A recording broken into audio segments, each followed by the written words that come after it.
சீரியல்களின் full எபிசோடுகளை Sun டிவியில் ஒளிபரப்பான உடனே எக்ஸ்க்ளூசிவாக சன் நெக்ஸ்டில் மட்டும் ஃப்ரீயா பாருங்கள். இசு, அம்மா எதுக்கு நம்மள கூப்பிட்டாங்க?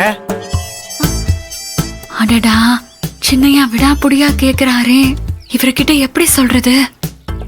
என்ன இசு, நான் கேட்டதுக்கு பதில் சொல்லாம நீ பாட்டுக்கு எதையோ யோசிச்சுட்டு இருக்க? அது வந்து சின்னையா, எதுக்கு தயங்குற? நீ சொல்லலனா எனக்கு தெரியாதுன்னு நினைச்சியா? எனக்கு தெரியும். கள்ளி தீக்குச்சி என்கிட்ட சொல்லிட்டான்.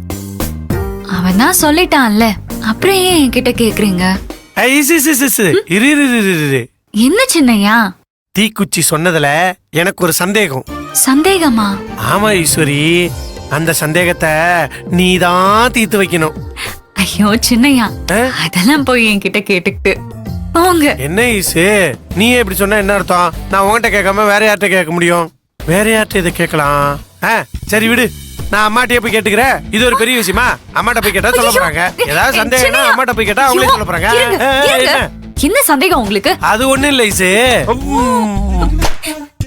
ஏன் இப்படி சத்தம் போடுறீங்க? யார் காதுலயாவது விழ போகுது, மெதுவா கேளுங்க. சரி, மெதுவாவே பேசுறேன். ஆமா, நம்ம வீட்ல சாந்தின்னு யார் இருக்கா? சாந்தியா? ஆமா, இந்த தீக்குச்சி பைய இன்னைக்கு சாந்திக்கு முகூர்த்தம்னு சொல்லிட்டு குடுகுடுன்னு ஓடி போயிட்டான். நம்ம வீட்டுலதான் சாந்தின்னு யாருமே இல்லையே. இந்த அறவே காட்டு பைய ஒளறிட்டு போறா பாரு. அவன் ஒளறிட்டு போறானா? அது சரி. என்ன இசு, உனக்கும் தெரியலையா? சரி விடு, ரெண்டு பேரும் போய் அம்மாட்டே கேட்டுருவோம் வா. ஐயோ, ஏன் சின்னையா என் மானத்தை வாங்குறீங்க? இது அம்மா கிட்ட போய் சொல்ற விஷயமா? கேட்டா என்ன தப்பு? கேட்டா என்ன தப்பா?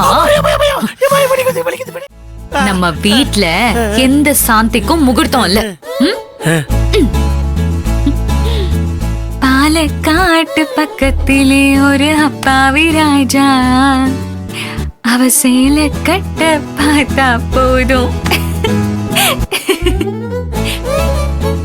பாலக்காட்டு பக்கத்துல ஒரு அப்பாவி ராஜா,